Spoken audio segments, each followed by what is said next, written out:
Hey, 42 here. Misty-eyed commuters trundle in their thousands through the thick fog, 7 days a week, every day of the year, heading in their droves to various offices, train stations, and assorted posts where they ply their professions. This is Cannon Street, in the middle of the Square Mile, the beating heart of London's financial district, the workshop and playground of the stockbroker, the banker, and the pret-a-manger barista. In the glass monoliths that shadow over this spot, millions are made and lost every minute. And every year, millions of people walk past this place. Yet, rarely a single soul stops to admire this particular plinth. Why would they? After all, if you were to peer through the glass, you would see little more than a lump of rock. And a very uninspiring lump of rock at that. Then your eyes might be drawn upwards, because above this stone enclosure, housing a strange stone, carved into the stone, are the ominous words, London Stone. That's a bit strange, you might think. Intrigued, you read the accompanying plaque, the remaining part of London Stone, which once stood in the middle of Cannon Street, slightly west of its present location. Its original purpose is unknown, although it may be Roman and related to Roman buildings that lay to the south. It was already called London Stone in the 12th century and became an important city landmark. In 1450, Jack Cade, leader of the rebellion against a corrupt government of Henry VI, struck it with his sword and claimed to be Lord of London. In 1742, London Stone was moved to the north side of the street and eventually set in an alcove in the wall of St. Swithin's Church on this site.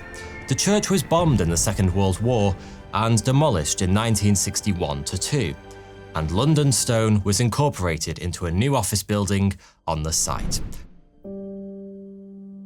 So then, you might walk away feeling disappointed, because after reading the plaque, you still have no bloody idea why such a seemingly random and rather ugly piece of stone is granted such significance in this very expensive-looking enclosure. But as you go about the rest of your day, one sentence sticks in your mind.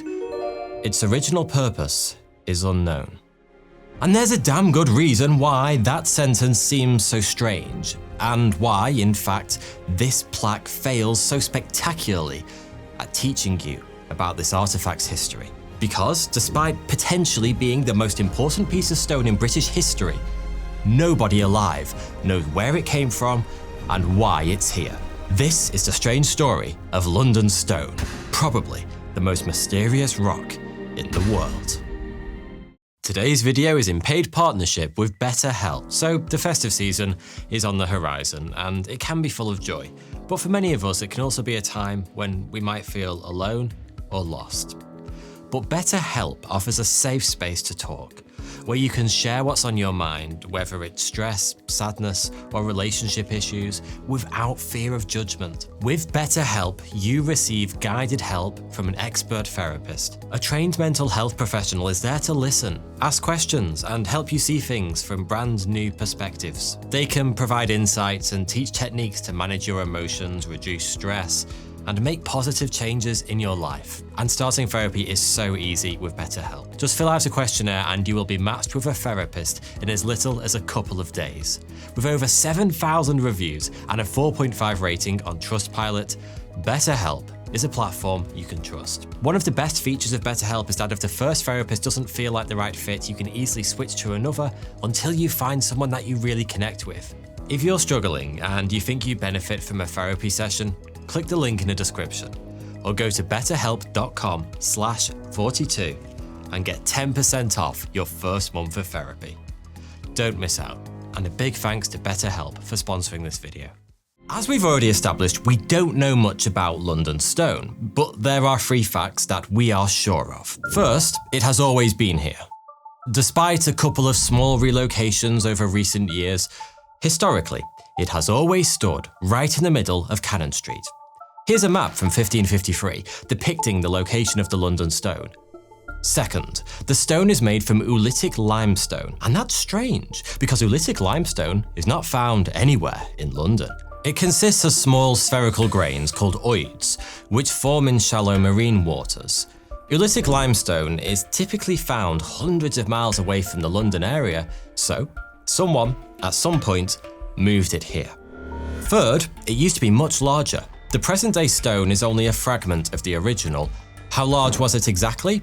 Well, we're not entirely sure, but a visiting Frenchman in 1578 wrote that it was 3 feet high, 2 feet wide, and 1 foot thick. There are no surviving records of when or how the original stone was broken up, to leave only the fragment that stands today. But before we attempt to uncover its potential origins, we need to discuss why it's so important. After all, thousands of lumps of rock are unearthed every day around the world as diggers dig foundations for more overpriced apartment blocks. But none of those are placed in a precisely engineered display case on one of the most expensive pieces of square footage in the world. What's so special about this one? Well, to start, it's been witness to some of the most significant events in British history.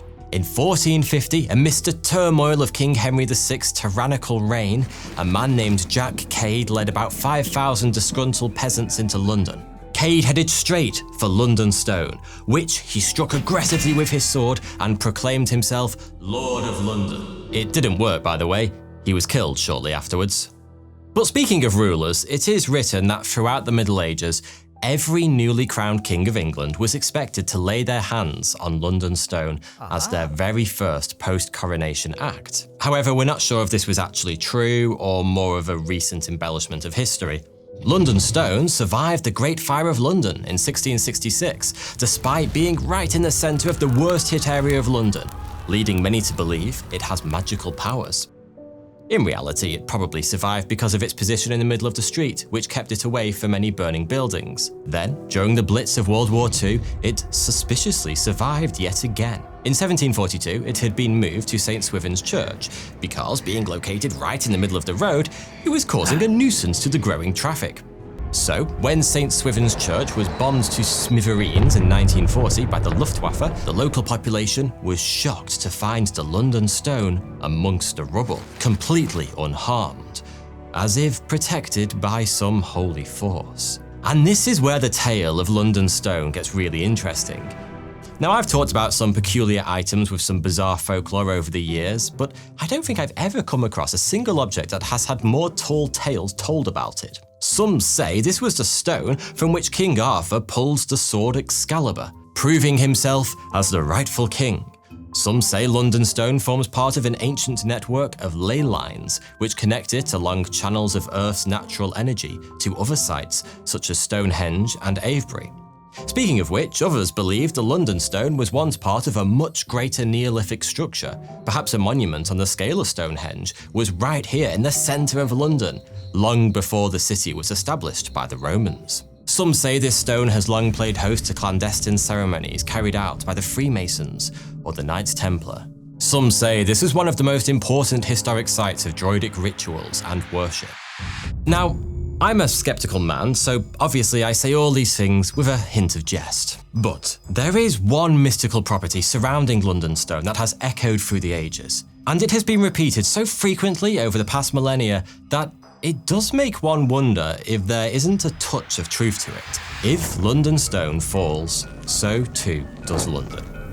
It's long been whispered that London Stone is some kind of keystone, a magical protection of sorts that keeps watch over London and grants it prosperity so long as the stone remains in place and unharmed. In 43 AD, the Romans invaded Britain under Emperor Claudius. And a few years later, in 49 AD, they built a fort on the marshlands just north of the River Thames. They called it Londinium. But what if they chose this point because something called them towards it?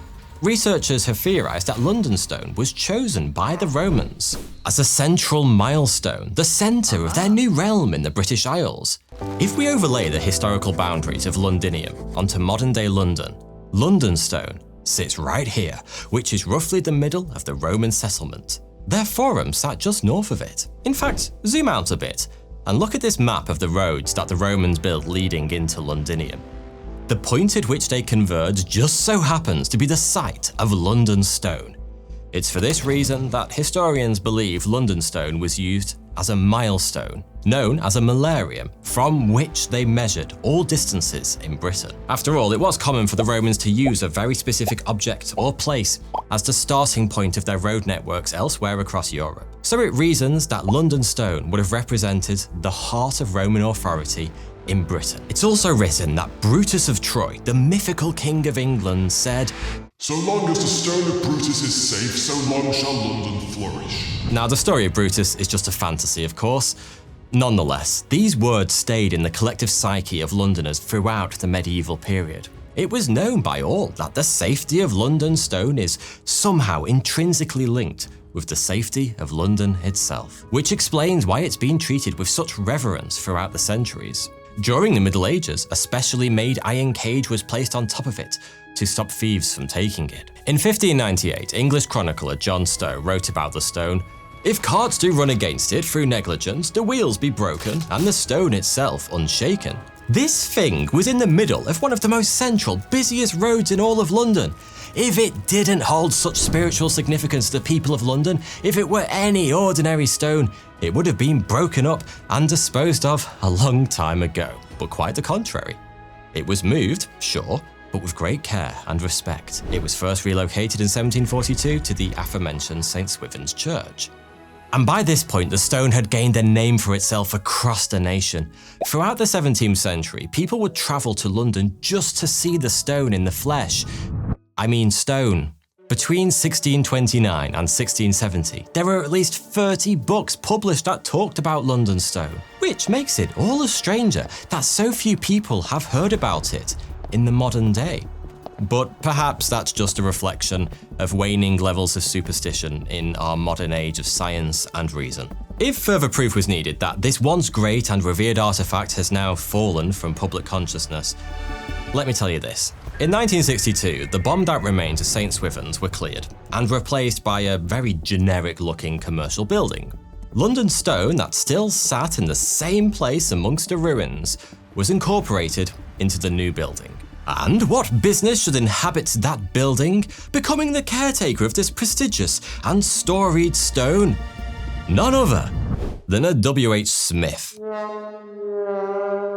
And for my international audience, W.H. Smith is one of the most uninspiring, vapid chain of retailers in all of Britain. It generates revenue principally through the sale of overpriced crisps and stationery. London had truly stopped caring about the stone at this point. It was only very recently that it was given the respect it deserves and was moved into its current enclosure after the dated 60s era building was replaced. But we still haven't answered the most mysterious question of all. Who placed it here? Where did this mystical stone actually come from? Now, the obvious candidates are the Romans. Perhaps they didn't find the London stone at all. Maybe they brought it with them when they built Londinium. It wouldn't be the first time. The Romans were known to transport building materials thousands of miles to erect their new civilizations. For example, they commonly transported marble from the mines of northern Italy to all corners of their empire to place in bathhouses and other public buildings.